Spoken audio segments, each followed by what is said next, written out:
हरि ओम. सुरेश शरणं शर्म विश्वरेता प्रजाभवः असंवत्सरो व्याल प्रत्यय सर्वदर्शनः. विष्णू सहस्रनाम श्लोक क्रमांक 23 आणि नाम आहे सुरेश 85. देवांचा स्वामी. सूर म्हणजे देव, ईश म्हणजे स्वामी, चंद्र इंद्र सूर्य. शांताकारं भुजगशयनं पद्मनाभं सुरेशं. ज्याची आकृती अतिशय शांत आहे, धीर गंभीर आहे, शेषनागावर पहुडलेला आहे, ज्याच्या नाभीत कमळ आहे, तो देवांचाही देव ईश्वर सुरेश आहे. महेशं सुरेशं सुरारातिनाशं विभुं विश्वनाथं विभूत्यंगभूषं. चंद्र सूर्य अग्नी यांना प्रकाश तेज देणारा तो सुरेश, चैतन्यमय तेजोनिधी, अंधकाराचा अज्ञानाचा नाश करणारा. न तद्भासे ते सूर्यो न शशांको न पावका यद्गत्वा न निवर्तन्ते तद्धाम परमं मम. गीता 15:6. वैकुंठात सूर्य चंद्र अग्नी वीज यांची आवश्यकता नाही, कारण तेथील सर्व ग्रहलोक स्वयंप्रकाशित आहेत. अनेको सूर्यांचे स्वामी सुरेश इथे आहेत. अज्ञानी जीव या अंधारमय भौतिक जगात बद्धावस्थेत असतो, परंतु आध्यात्मिक प्रगतीने जीव प्रकाशित मुक्त होऊन भगवत धामात जातो. असे श्री विष्णू सुरेश आहेत. 86वा नाव आहे शरणम. शरणम म्हणजे दुःखी लोकांचा आश्रय, आत्मसमर्पण, आश्रितांवर कृपा आणि रक्षणासाठी केलेली याचना. सर्व धर्मान परित्यज्य मामेकं शरणं व्रज. गीता 18:66. आता सर्व काही सोड आणि केवळ मलाच शरणी येईल. बुद्धं शरणं गच्छामि, धर्मं शरणं गच्छामि, संघं शरणं गच्छामि. दुःखी मनाला शांती मिळावी, जीवन कृतार्थ व्हावे यासाठी केलेली प्रार्थना. शरणागत दीनार्थ परित्राण परायणे. दुर्गा सप्तशती. शरणालेल्या दुःखी पीडितांचा माते उद्धार कर. अन्यथा शरणं नासी त्वमेव शरणं मम. क्षमा प्रार्थना. भगवंता, मला कोणाचाही आधार नाही, मी तुला शरण आलो आहे, माझे रक्षण कर. सर्व भौतिक तकलादू आधार संपल्यावर माणसाला भगवंताची आठवण होते. देव दानव मानव त्या कृपा सिंधू करुणाकराच्या आश्रयाला जातात. थोडी समज सजा देऊन भगवंत त्याला अहंकार रहित करतात. कालिया, इंद्र, ब्रह्मदेव, गजेंद्र, तुर्वास ऋषी, द्रौपदी, गोपी अशा शरणागतांना अभय देतात. असे श्री विष्णू शरण. 87 शर्म. परमानंद स्वरूप आनंद, रक्षण, आशीर्वाद, आश्रय, गृह, त्याग. वसुदेव सुतं देवं कौसचाणूरमर्दनं देवकी परमानंदं कृष्णं वंदे जगद्गुरुं. वसु म्हणजे वास करणे, देव देहात राहून कौस चाणूरादी विषयांचा वासनांचा या राक्षसांचा विनाश करतो. देवकी म्हणजे पवित्र जीव. वसुदेव म्हणजे आत्मा. वसुदेव देवकी यांचा सुत वंदनीय जगद्गुरु होतो. पवित्र जीवात्मा 7 मुलांचा त्याग करतो, दुःख झेलतो, कारण तो आठवावा असा विष्णू जगदोद्धारासाठी येणार आहे. ही आकाशवाणी खरी ठरणार आहे, सर्वांना परमानंद होणार आहे. केवळ यासाठी वसुदेव देवकी आतुर झाली आहेत. 8वा अष्टधा प्रकृतीच्या परे आहे. देहबुद्धी नष्ट झाल्यावर जीवाशिवाची भेट होते. प्रापंचिक दुःखे हलकी होतात, त्यामुळे 7 मुलांचा त्याग दुस्सह होतो. एक धागा सुखाचा 100 धागे दुःखाचे. कारण आता शाश्वत परमानंद स्वरूप शर्म लाभणार आहे, जे निरंतर सच्चित आनंदमय आहे. असे श्री विष्णू शर्म. विश्वरेता. विश्वाचे कारण. विश्व म्हणजे जग, रेता म्हणजे वीर्य. सच्चिदानंद रूपाय विश्वोत्पत्त्यादी हेतवे. भागवत 1. म्हणजे विश्वनिर्मितीचा हेतू. कारण सच्चिदानंद रूप परमात्मा आहे. मस्थानी सर्व भूतानी. गीता 9:4. सर्व प्राणी माझ्यात स्थित आहेत. माझ्यापासून उत्पन्न होतात आणि माझ्यातच लीन होतात. मम योनिर्मद ब्रह्म तस्मिन गर्भम दधाम्यम. गीता 14:3. मूळ प्रकृतीला योनी म्हटले आहे. मूळ प्रकृतीकडून अनेक ब्रह्मांड निर्माण होतात आणि लय पावतात, पण ही माझ्या आधिपत्याखाली असल्याने स्वतंत्रपणे काही करू शकत नाही. मया अध्यक्षेण प्रकृती सूयते सचराचरम. प्रकृती परमात्म्याच्या अधीन संपूर्ण सृष्टीची रचना करतो, असे श्री विष्णू विश्वरेता. 89वे नाम आहे प्रजाभव. प्रजाभव म्हणजे प्रजेची उत्पत्ती करणारा. मया अध्यक्षेने प्रकृती ही सूयते सचराचरम. गीता 9:10.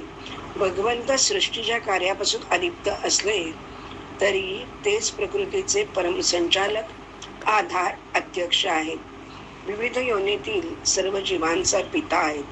पुत्रप्राप्ती करता पिता मातेच्या गर्भात बीजारोपण करतो, त्याप्रमाणे भगवंत केवळ दृष्टिक्षेपाने भौतिक प्रकृतीच्या गर्भात बीजारोपण करतात. जसे अगा मुखे मेळे विण, पिलियाचे पोषण करी निरीक्षण, कुर्मी जेवी. ज्ञानेश्वरी 13:6-140. कासवी आपल्या पिल्लांचे पोषण मुख लावल्याशिवाय जणू दृष्टीतील वात्सल्य पाण्याने करते, असे श्री विष्णू प्रजाभव आहेत. अहो प्रकाश रूप, तेजोमय दिवस, उजेड, ज्ञानाचा उजेड. ब्रह्म प्रकाश रूप असून ते सूक्ष्माति सूक्ष्म आहे. नाना लोक त्यात समाविष्ट आहेत. तेच अविनाशी ब्रह्म होय. न तत्र सूर्यो भाती न चंद्र तारका, नेमका विटित्तो भांती कुतो यमाग्नी. मुंडकोपनिषद 2:11. सूर्य, चंद्र, तारे, वीज, अग्नी हे सर्व ब्रह्मामुळेच प्रकाशित होतात. ब्रह्म स्वयंज्योती किंवा स्वयंप्रकाश आहे. ब्रह्माच्या प्रकाशाने सर्व सृष्टी प्रकाशित होते. सूर्यादी अग्नीची रूपे असल्याने ती पंच भौतिक आहेत. आकाश, वायू, अग्नी या क्रमाने आत्म्यापासून अग्नी अह निर्माण झाला. तरी उपनिषद तेज अग्नीचा धर्म आहे. ब्रह्म प्रकाश रूप ज्ञानरूप आहे. अग्नीच्या प्रकाशाने ब्रह्म दिसत नाही. आत्मप्रकाशाने अग्नीचे ज्ञान होते. यथा प्रकाशेत एक कृष्णम लोकमिमं रविः, क्षेत्र क्षेत्री तथा कृष्णम प्रकाशयति भारत. गीता 13:33. हे भारता, ज्याप्रमाणे एकटा सूर्य या जगाला प्रकाशित करतो, त्याप्रमाणे एकटा क्षेत्रज्ञ सर्व क्षेत्राला प्रकाशित करतो. अशा प्रकारे श्री विष्णूच आहेत. 91 नावे संवत्सर, कालरूप, कालगणना, कालचक्रम. संवत हा 1 वर्षाचा म्हणजे 12 महिन्याचा कालावधी. चांद्र वर्षानुसार हा काळ 354 दिवसाचा. या चांद्र वर्ष म्हणतात. गुढीपाडव्याला एकशक संवत्सर संपून दुसरे सुरू होते. सध्या पलव नाम संवत्सर चालू आहे. संवत्सर म्हणजे 60 वर्षाचे कालचक्र असे कालमापन आहे. संवत्सर महाकालाचा भाग आहे. सम्यक वसंती मासादया अस्मिन, ज्यात मास आदी विभाग सामावतात त्याला संवत्सर म्हणतात. शालिवाहन, विक्रम, शक संवत्सर इत्यादी 60 संवत्सर चांद्र संवत्सराची आहेत. सृष्टी निर्मितीच्या वेळी ब्रह्मदेवाने ही विद्या नारद मुनी व सूर्याला दिली. सूर्याने विभिन्न युगात महर्षींना दिली. चंद्रानेही काही महर्षींना दिली. 18 ऋषी ज्योतिषशास्त्राचे प्रवर्तक मानले जातात. यात भृगु संहिता श्रेष्ठ आहे. या द्रष्टा ऋषींनी आपल्या ज्ञानचक्षुने सृष्टी निर्मितीपासून प्रलयापर्यंत ग्रह, नक्षत्रांची गती, त्याचा पृथ्वी व मानव जातीवर होणारा प्रभाव, परिणाम, त्रुटी हे संवत्सर चक्र यांचा अभ्यास करून ज्योतिष पंचांग तयार केले. सूर्यगती व चंद्रगतीचे वर्ष, महिना, ऋतू इत्यादींचे कालचक्र केले. वर्ष 5 प्रकारचे: संवत्सर, परिवत्सर, इडावत्सर, अनुवत्सर आणि इदवत्सर. हे सर्व ज्ञान भगवंताने ब्रह्मदेवाला दिले. हे देवी भागवतात सांगितले आहे. असे श्री विष्णू संवत्सर होईल. 92 व्यालह, सर्पासारखा पकडणारा, अतिशय कठीण, सरीसृप सरपटणारा, कृतघ्न, वाईट वृत्तीचा. श्रीकृष्णाने केलेल्या बाललीलात गोपांना त्रास देणाऱ्या आघासूर अजगराला मारले. भागवताचा नायक राजा परीक्षिताचे ब्राह्मण राज कुमाराच्या शापाने दोषाने प्राणोत्क्रमण झाले. यमुनेच्या डोहातील अत्यंत विषारी कालिया नागाच्या फण्यावर सर्पफणीवर कृष्ण नाचला यमुनेच्या डोही. श्रीकृष्णाने त्याला धडा शिकविला व त्याला अभय देऊन रमणीक द्वीपामध्ये पाठवले आणि यमुनेचे पाणी शुद्ध केले. तसेच दुष्ट कृतज्ञांना वटणीवर आणण्यासाठी प्रयत्न करणे म्हणजे व्यालम बालमृणाल तंतु विरसौ रोतुम समजुंबते छेतुम वज्रमणी श्रीश कुसुम प्रांतेन सन्नयते. एखाद्या मधोन्मत्त हत्तीला कमळाच्या नाजूक पाकळीने वटणीवर आणण्याचा प्रयत्न किंवा हिऱ्याला छेदण्यासाठी शिरसा फुलाचा वापर करण्यासारखा होईल. तरीही श्री विष्णू शेषशाही आहेत. समुद्र मंथनात वासुकी नागाची धुळी केली. श्रीराम बंधू लक्ष्मण शेषावतार आहेत. शंकराच्या गळ्यात सर्प आहे. असा व्याल श्री विष्णूंच्या अधीन आहे. 93 नाव आहे प्रत्यय.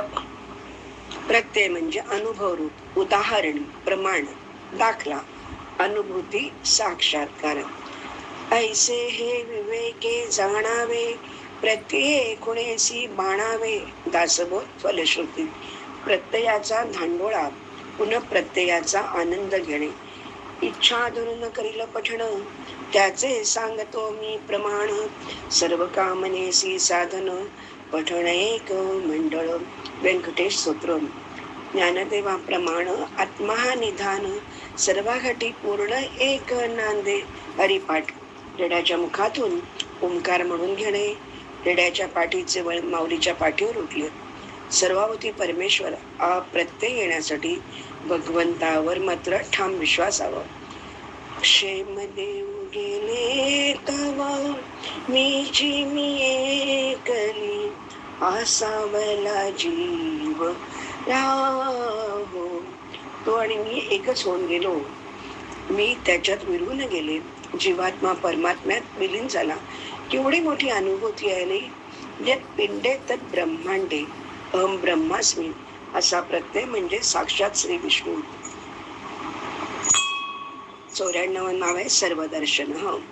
सर्व पाहणारा, ज्ञानी, सर्वभूतस्थमात्मानं सर्वभूतानि चात्मनि इक्षते योगयुक्तात्मा सर्वत्र समदर्शनः. गीता 6:29. सर्व ठिकाणी एक सच्चिदानंद घन परमात्मा परिपूर्ण आहे. ध्यानाने मन अमन झालेला योगी संपूर्ण प्राण्यात आपल्या आत्म्याला सस्वरूपाला पाहतो. जे काही दिसते ते सर्व आपले स्वरूप दिसत असते. तरीही प्राण्यात आपली सत्ता आहे, परंतु आपल्यात प्राण्यांची सत्ता नसते.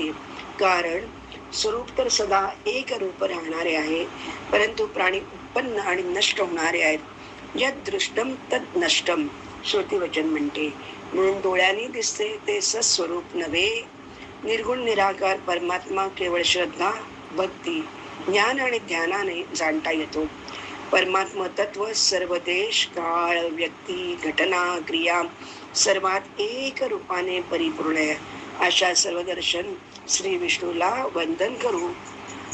अशा प्रकारे श्लोक क्रमांक 23 आणि नामे 94 संपन्न झाली. हरि ओम.